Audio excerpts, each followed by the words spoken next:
Best এক্সাম্পলটা already আমরা দেখছি Pokemon go.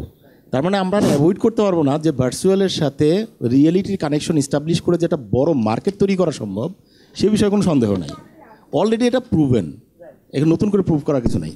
But বাংলাদেশের কনটেক্সটে এখন পর্যন্ত যেহেতু বাংলাদেশ থেকে গেম ডেভেলপার, ঠিক আমি ইন্ডিভিজুয়ালি ডেভেলপার না, I have a developer farm. So এখানে আমি দেখতেছি যে বাংলাদেশ থেকে গেম এখনও ওই লেভেল পর্যন্ত কতটা গেছে আই হ্যাভ ডাউট। ওইখানে আমাদেরকে আগে যেতে হবে, ভার্চুয়াল লেভেলটাতে ওই লেভেল পর্যন্ত আগে কানেক্ট করতে হবে। এটা বোথ এন্ড থেকে, লাইক যারা ডেভেলপ করতে, এখানে যারা ব্রাইট ফেসেস আছে, তারা যারা ডেভেলপমেন্টে যখন আপনারা আসবেন, আপনাদের ওই একটা এক্সপিরিয়েন্স মানুষকে দিতে হবে, so that people wants to go out of box. Like এটা মোবাইল নিয়ে বাগানে ওই এক্সপিরিয়েন্সটা আনার জন্য কিন্তু আগে কাজ করতে হবে, দেন পিপুল ক্যান গো। মানে ওই ইন্টারেস্ট ওই লেভেল পর্যন্ত নিতে হবে আগে আমাদেরকে। এইটা আমার কাছে মনে হচ্ছে ফার্স্ট ডেভেলপমেন্ট অ্যাঙ্গেল থেকে আগে ডেভেলপমেন্টের স্টেজটা ওই পর্যন্ত এনে দেন। অ্যাট দ্য সেম টাইম আমাদের যারা ইউজার বা প্লেয়ার যারা আমরা মার্কেটে আছে, এদেরকেও কিন্তু তৈরি করতে হবে। কারণ আজকে যদি আমরা দেখি ক্যান্ডি ক্রাশ নাই, এখানে কার মোবাইলে ক্যান্ডি ক্রাশ নাই? কে কে আছে ক্যান্ডি ক্রাশ খেলে? কে কে? ওয়াও, খেলতো কে কে আগে? ক্যান্ডি ক্রাশের ডাউনলোড কি পরিমাণ আছে এখন শফিউল ভাই? I don't know মানে নাম্বারটা, but that should be like 10, 15, 20, 30 crore. মানে এটা বিলিয়ন্স ডাউনলোড এটার। সো এরকম একটা ক্যান্ডি ক্রাশ, মানে আমরা যে টপিক নিয়ে এখানে আমরা বসছি কথা বলতে, ক্যান্ডি ক্রাশটা কেন এত হিট হয়েছে, কেন?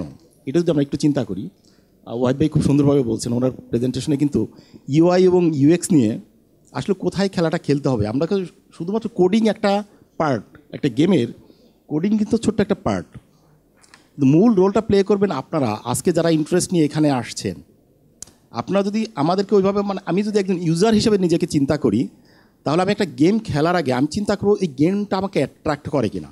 আমি যদি এখান দিয়ে যাই, পাশে গ্রিন ভিউ লেখাটা যদি আমাকে অ্যাট্রাক্ট না করে, আমি কিন্তু এই হলটাই মিস করবো। সো গ্রিন ভিউটা আমাকে আগে অ্যাট্রাক্ট করতে হবে। সো ওই ফিলটা, ওই ইউআইটা কিন্তু আপনাদেরকে আগে ডেভেলপ করতে হবে। দেন শুধুমাত্র এই গ্রিন ভিউ লেখা দেখে ধরেন আমি ঢুকার পরে দেখলাম এই রুমটা এমটি, কোনো কাজ হবে না কিন্তু।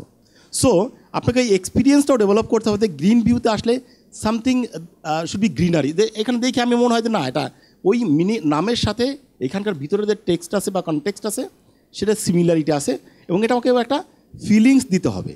তাহলেই কিন্তু শুধুমাত্র আমি গ্রিন ভিউটাকে মানে দেখবো এবং গ্রিন ভিউটাকে আমি ইউজ করবো অথবা ওটাকে মনে রাখবো।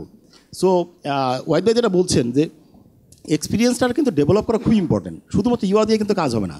আপনি খুব সুন্দর একটা, মানে হোল্যান্ড মর্গানের মধ্যে একজন ইসের কথা আছে যে something that looks very great, সেটা হয়তো খুব ইউজেবল না, এটা কিন্তু পোর ইউএক্স, কিন্তু ইউআইটা কিন্তু সুন্দর, মানে দেখতে সুন্দর।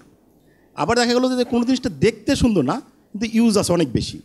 হয়তো ফেসবুক যখন আসছে এত সুন্দর ছিল না আজকের মতো, দেখতে কিন্তু এইরকম সুন্দর ছিল না, এই ইন্টারফেসটা ছিল না তখন। কিন্তু তারপরেও কিন্তু এটা একটা নিড ছিল যে মানুষ একজন আরেকজনের সাথে কানেক্ট করতে চাইতো এবং নিজেদেরকে রিভিল করতে চাইতো কন্টিনিউয়াসলি।